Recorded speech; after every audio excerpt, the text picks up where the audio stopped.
It was all going so smoothly until it wasn't. One of the worst losses, if not the worst loss of the season, sends the Cardinals home on a 3-game losing streak.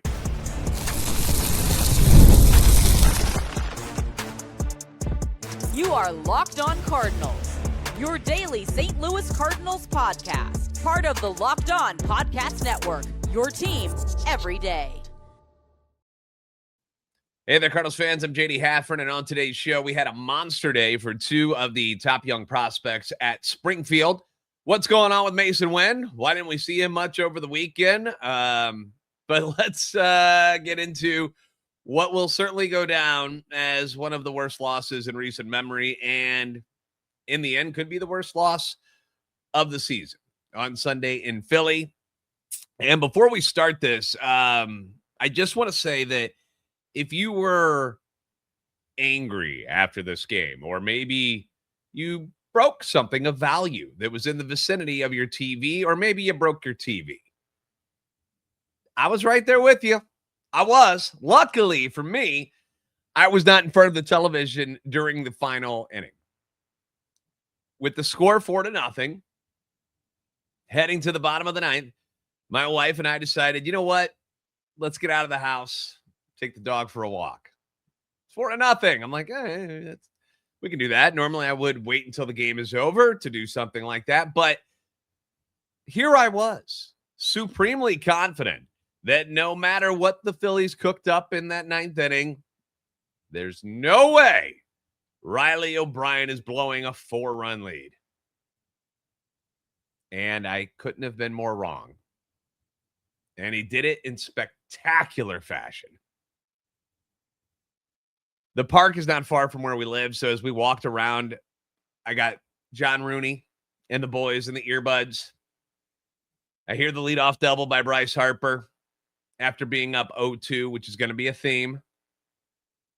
And as soon as I heard that, I kind of turned to my wife and said, crap. But I didn't say crap. I said the word that rhymes with spit. I just immediately got this bad feeling in my gut. And I don't know where it came from. I don't know why. It's almost like my body knew that spit was about to hit the fan and that I should prepare myself mentally. And that it was a good reason that I was outside among nature instead of in front of the television with all sorts of valuables around me. So we continue this walk at a pretty brisk pace, and the next two batters fly out. Now I'm almost skipping as we go along. It is zippity doo-dah in my head. I'm like, all right, he's cool. We're good. How great is this? After a tough loss on Friday and then the blowout on Saturday, the Cardinals will have found a way to beat the Phillies with one of the best left-handers in the league, one of the best pitchers in the league, doesn't matter left or right, in Christopher Sanchez, which would have been the second time they beat the Phillies during a Christopher Sanchez start. The bullpen wouldn't be overly taxed in this final day. Each guy got an inning.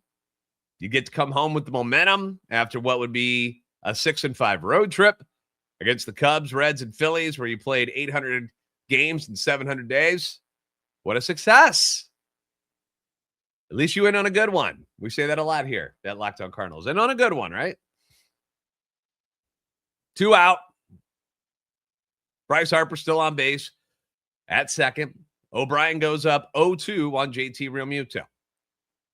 And I'm just waiting for John to say, and that's a Redbird winner. But instead, Realmuto, who out of nowhere just gets hot during this series, smokes a single to center on a sinker up in the zone. Not where Riley O'Brien wants to be with a sinker. You don't throw him up there. First and third, but still 2 out. All right. Typical Riley O'Brien, right? We've seen this over and over. Guys get on base against him. It is what it is. He figures it out in the end more times than not. Next batter, probably the weakest hitter in the lineup as far as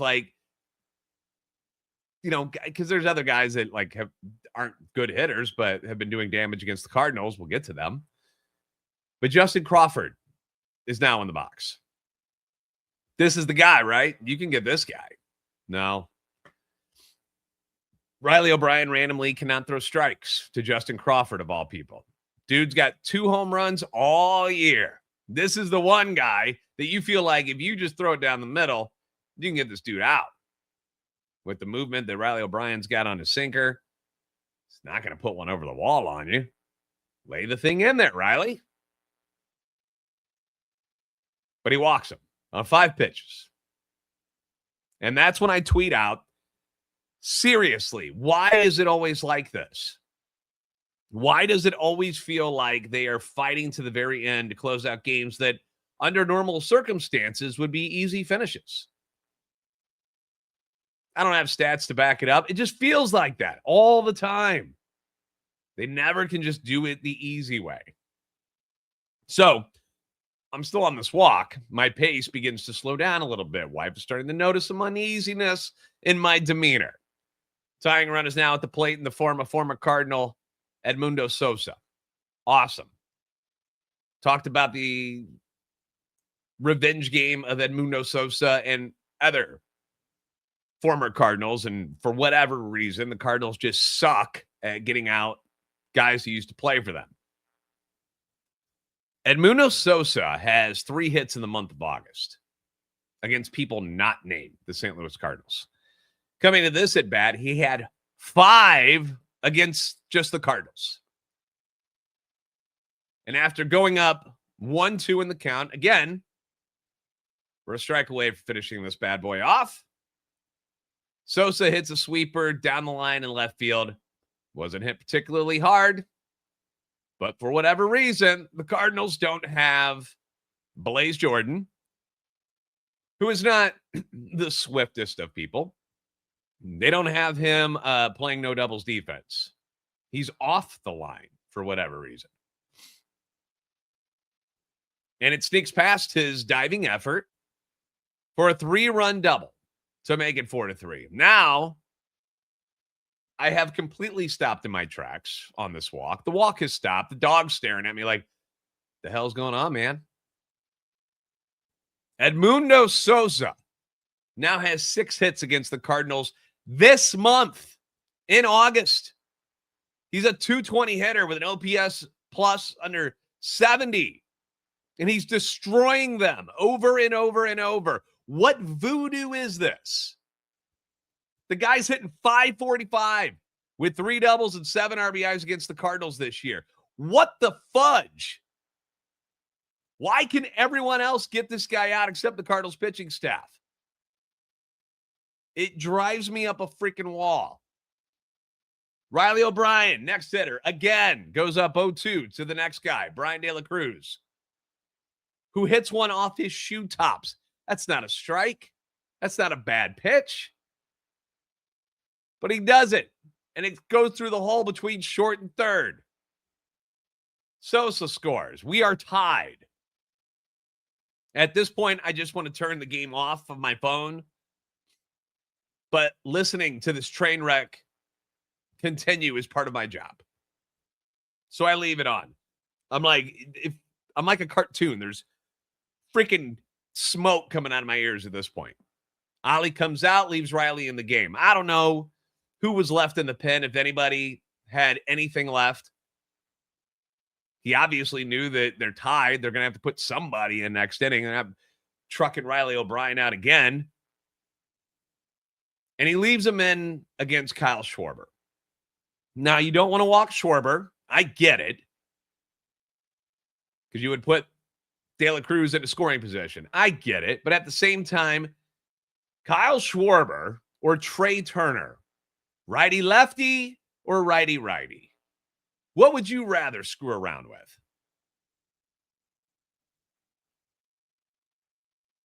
I'm going to choose Trey Turner. I'm sorry. And just like multiple batters before him, Riley O'Brien goes up 0-2 on Schwarber. But he can't put him away. And on a 2-2 pitch, he leaves a sinker up in the top of the zone. Pretty much the same spot that he threw it to Real Muto earlier. And it happens. Schwarber hits it to the next county. 459 feet away to center. Game over. Phillies win their 9th in a row. Erase a 4-run deficit with 2 outs against the NL League leader in saves. You've got to be kidding me. Now, I just bought a new phone a couple of weeks ago. Had this been my old one, I don't think it would have survived. I probably would have went Ari Gold style from Entourage and chucked that sucker into a tree, into the ground, to bits. People at the park probably thought I had Tourette's or something, similar to the Clark Griswold outburst in Christmas Vacation, with way more bad words began to spew from my vocal cords.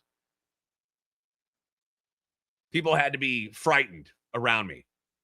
How did this happen? He had them down to their last strike on 4 different occasions. 4. And we couldn't put them away. And maybe this is karma for the ridiculous win on Thursday in Cincinnati that the Cardinals should not have won, but they did. But oh my gosh. Like, I am still in shock about it. Like, going to sleep last night, I couldn't get the image of Schwarber out of my head. Riley O'Brien with his, oh my gosh, look. I can't believe this just happened. Schwarber circling the bases without a helmet on. He took his helmet off. Like, what the hell just happened? According to MLB.com, the Cardinals have had 62 save opportunities this year and have 38 saves. So that is 24 blown saves on the season. 24. For 8 innings, things were great. They were. So we're going to calm down and talk about the stuff that was not so horrible on Sunday. That's next on Locked On Cardinals.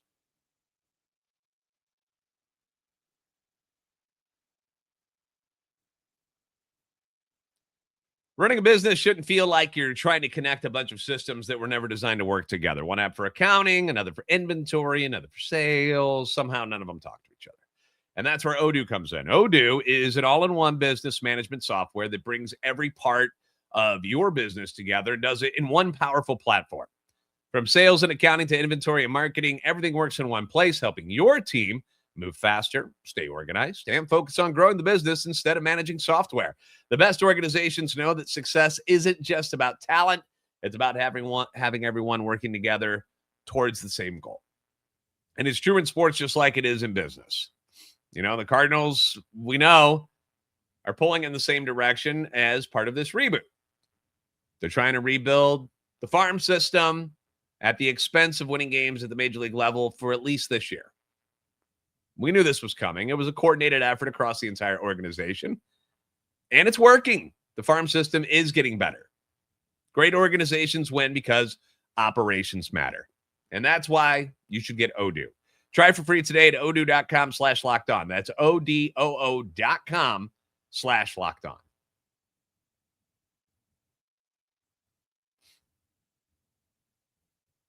Thanks for making Locked On Cardinals first listen of the day. Thank you for making Locked On the #1 sports podcast network. Sometimes you got to find the good in the bad. And again, Sunday's game for 8 innings was going great.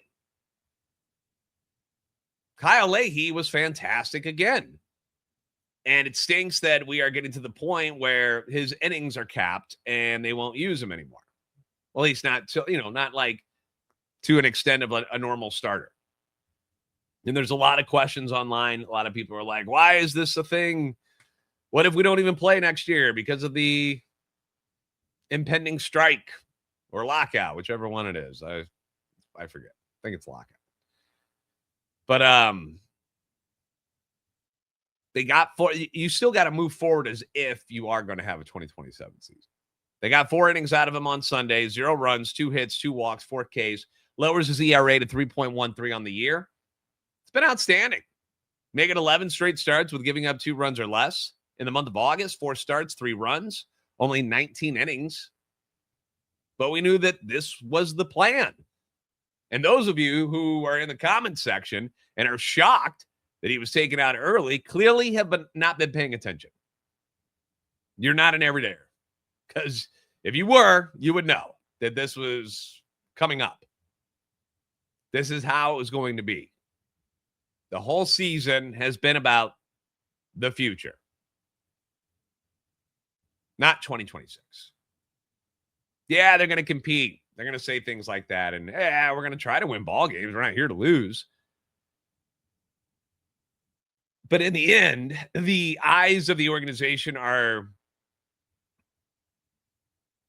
staring at what they consider to be the next competitive window, which to me always seemed to be leaning towards 2028. I don't think they ever gave a date like this is when it's happening, because you can't really do that.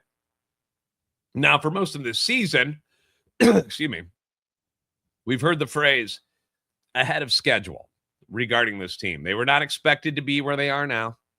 66 wins before September was not expected. But a lot of good things have happened. You've got Jordan Walker and Alec Burleson. They have emerged as the top RBI duo in Major League Baseball. J.J. Weatherholt, NL Rookie of the Year candidate, some say is still the favorite. Andre Palante, fourth in the NL in wins with 12. Kyle Leahy, 3.13 ERA.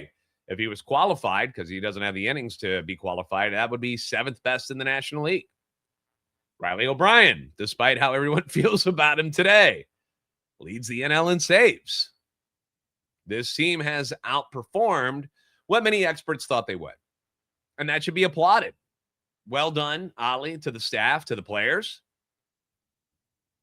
And it's a weird situation because you do want to compete for championships and getting to the playoffs. And the Cardinals have been right on the cusp for a lot of the season of being in a playoff spot.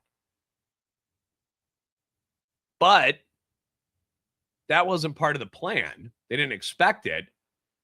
And they're not going to derail what has been put in place already, what was set in motion before the season started. They're not going to just veer off from that because of where they are. You know, we compete, we play hard, we learn, we grow, we build for the future, which is disappointing some fans. And I get it, but the writing has been on the wall this entire time. Hardly any money spent on free agents this offseason, paying veteran players to go away and play elsewhere. A lot of money to go play elsewhere. Guys who are thriving in other spots. Sonny Gray and Wilson Contreras are the heartbeat of the Boston Red Sox. Nolan Arenado has been a huge piece for the Arizona Diamondbacks. They've loved him. These guys have played very, very well for those teams. Teams that are in the playoffs. Selling at the trade deadline. And now you want them to just tear up the plan, burn it, because Kyle Leahy and the Cardinals are 4.5 back of a wild card spot? No. Stop it. No. We all want to win, but winning and then sustaining that level of winning is the ultimate goal here. We don't want to be a flash in the pan that sneaks in and then has to scramble to get back on track next year. That's not a good plan. That's what other franchises do.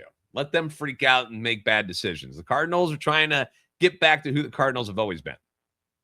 Sustainable winning. And if it sacrifices 2026, which again, they're just a 500 team. It's not somebody. Do you really think the Cardinals are going to win the World Series if they make the playoffs? I know you don't have a chance if you don't get in. I get it. But really, realistically, come on.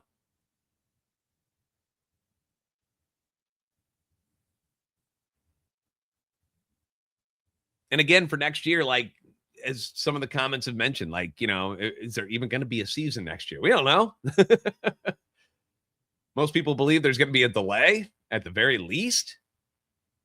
But yes, Kyle Leahy looked good again. And yes, they want to protect him for the future.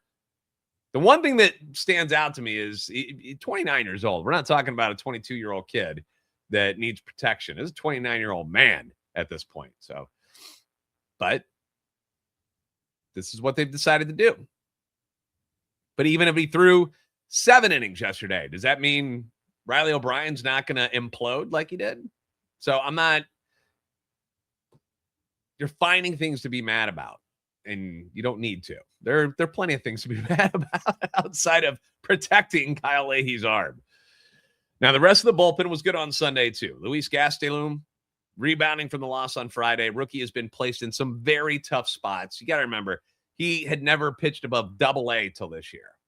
And now he's coming in and throwing the 9th and 10th innings in games.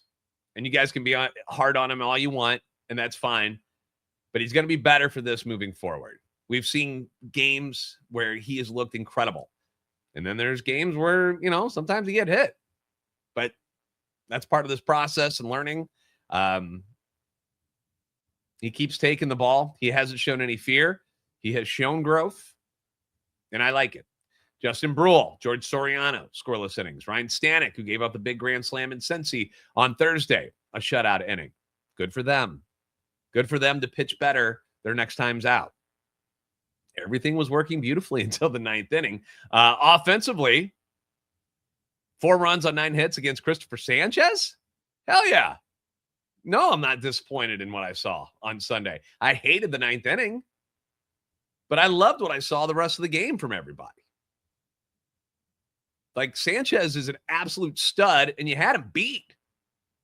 2 infield singles, 2 stolen bases. Burley knocks in both JJ and Walker, who did the same thing in separate innings. Jose Fermín, the Ferminator, launches another home run. JJ with the 2-out RBI single, lefty-lefty off of Sanchez. I was thoroughly impressed with what they did. I thought they were great. The Cardinals deserved to win that game yesterday, but they didn't. That's 3 walk-off losses on that road trip alone, 2 of them in that series by Philly when they are gassed. In my opinion, you took 2 out of 3 in Chicago. You earned those victories. They should have taken 4 out of 5 in Cincy. And now very easily could have had 2 out of 3 in Philly. So we can pout about the loss, or we can look at it as another stepping stone to become a better team by experiencing anguish like this and learning from it. It still sucks, though. Don't get me wrong. But that's the hope, is that a young team is going to feel the pain of losing games like this and learn to overcome that later on and be better for it. Doesn't mean it doesn't hurt. I get it. Injuries have been catching up with the guys. We've lost Palante. We've lost Dobbins, Pereira. Masyn Winn, not on the injured list yet. Got the latest on the Gold Glove shortstop, where he's been, what's going on with him. Plus, what a day. Let's end on some positive stuff. What a day for Jesus Baez and Rainiel Rodriguez at Springfield. Woo! We'll talk about that next on Locked On Cardinals.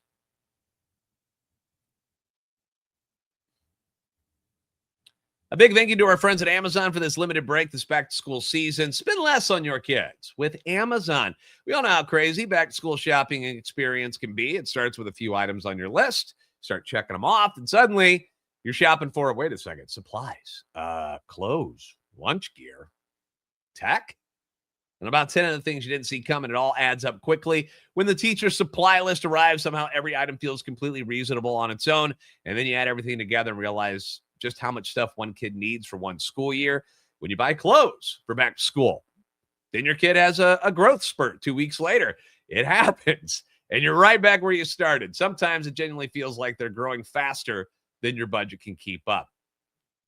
When you're buying supplies, you find yourself asking how a calculator became one of the most expensive items in the cart.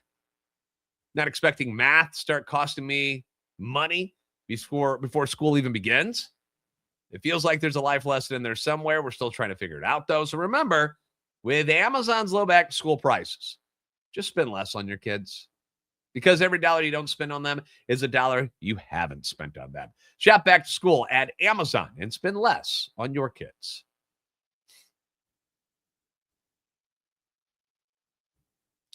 Thanks for making Locked On Cardinals first listen of the day, and thank you for making Locked On the #1 sports podcast network. Masyn Winn has been dealing with a thumb injury and didn't hardly play at all in the series against the Phillies because of this. Was getting an MRI done when the team got back to St. Louis Sunday night. I have not seen any update. We'll check live here and see if we got any updates on anything with Masyn Winn yet. I'm not seeing anything yet here on Monday morning. So he jammed his thumb when he slid into second base on Tuesday. You might have seen him when he got up and he was like, he was shaking his hand. Ended up leaving because of the swelling and the pain in the left hand. Played the next day, goes hitless, and according to Derek Gould over at STLtoday.com, he kept feeling significant pain while at the plate. It wasn't bothering him so much in the field, but at the plate, really tough to swing. X-rays taken in Cincinnati did not reveal any damage or a fracture. Tried to play on Friday. The swelling and the pain were still there. Cardinals and Winn want to get a better look at things. X-rays can sometimes miss the small breaks that will be picked up by a CT scan or an MRI. So they're going to double check on it. Masyn described the pain that he's dealing with when in Gould's article as a very, very sharp pain when he swings. He's hoping it's just a really bad jam or a really bad sprain or something. Ideally, he said he'd like to be back the day after the off day, which is today. And he said, I thought I would be already. Take a day off and the swelling would go down, but the swelling never went down. So that's never good. I once had a really bad sprain as well. I was playing third base at the time, and a runner tried to steal third, and the throw from the catcher tailed into the runner. I kind of swipe tagged, but the guy went right into my thumb. We went to the emergency room afterwards because we thought I broke it. They thought I broke it. Put a cast on me. Took it off 2 weeks later to check it out. And whatever they saw on the x-ray looked exactly the same. So they're like, well, maybe it wasn't a break. And a couple of days later, I was back on the field. Like I took batting practice the next day, kind of did some strength training on it to try to kind of get it going again. Cause that's part of the thing is you don't use it. And then I was back out there and I was playing. And hopefully that's what's going on with Masyn. So if he spends time on the IL, we'll see. But at least if Mason's out, you do have some depth there. You got guys who can play shortstop. JJ can play there. Ramon Urias is back, so that's good. Brian Torres is back. Fermín. So you got guys that you can move around on the infield and figure that out. And then you got guys down in, Memphis. You can call Sajacy up or Prieto again if you have to. But we all know how important Masyn Winn is to this team, to this defense in general. So you want him back, but if there is a spot you do have some depth at, it's in the infield. Springfield Cardinals had a really fun day on Sunday. I don't know if you guys saw this. They swept, which was kind of a sort of doubleheader against Arkansas. They win 4-2 in game one, which was the completion of the game that they had started on Saturday. And then they won 11-4 in game two. Now in game one, Jesus Baez hit his 17th home run of the season in the ninth inning to make it 4-1. And then in game two, after being down 3-0, Rainiel Rodriguez hits a home run. And Baez hit one right after him. They go back-to-back in the fourth to make it 3-2. Rodriguez is 16th. Baez is 18th. So that's cool, right? Sixth inning. Hey, why not? That was fun the first time around. Let's do it again. Rainiel Rodriguez. Home run. 17th for him. 19th for Baez. Springfield Cardinals are up 4-3 at this point. That's Baez's third home run of the day because he hit one in the ninth inning in the game one. But wait, there's more. Then in the ninth inning, up 6-4, Baez hits another home run. This time a 3-run blast to make it 9-4. 2 home runs for Rodriguez, giving him 17 at Springfield and 21 on the season. 3 home runs for Baez in game two. 4 dingers on the day for Jesus, giving him 20 with Springfield and 34 total on the year. And all of them, all 6 home runs between the two guys were just missiles to left field. There was one guy, if you go watch the footage, there's one guy and he's like in a beige peach colored shirt. He almost looks topless at first till they zoom in, but he's the only guy out there running around trying to track down these home runs that these two guys are hitting. Must have come away with a bunch of souvenirs. So that was huge and that was cool. And remember, you got Baez in the Ryan Helsley deal with the Mets last year. And I don't know how Mets fans feel about that deal now, but woo! Cardinals are sure enjoying it. We get the day off today on Monday. Tyler O'Neill and the Baltimore Orioles, Ryan Helsley's new team, are in town on Tuesday. They're 63 and 68, but they're only 2 back in the AL wild card. So they're playing for something right now. Pete Alonso's been on a tear recently, hitting 345 with 3 dingers and 5 ribbies in his last 7 games. Got to keep an eye on him. Jackson Holiday has not hit very well. He's hit 107 in his last 7. Our buddy Tyler O'Neill hitting just 125 over that stretch. But you know how those revenge games go? It's almost like they're telling them what's coming to the plate. So I would expect O'Neill to hit at least 2 home runs in this series. If I was a betting guy, that's what I would say. Anywho, enjoy the day off on Monday, guys. It's baseball. Can't let it ruin our lives. Thanks for making Locked On Cardinals your first listen every day. If you haven't already, give us a follow on X at @LO_Cardinals, TikTok, Instagram at Locked On Cardinals. Like, subscribe on YouTube. Second listen, check out Locked On MLB Game Night. Every game, every night until World Series champion is crowned. Get local analysis on a national scale. You can find it on the Locked On MLB YouTube channel or wherever you listen to your podcast. You guys are the best fans in baseball for a reason. I'll see you next time on Locked On Cardinals, hopefully in a better mood.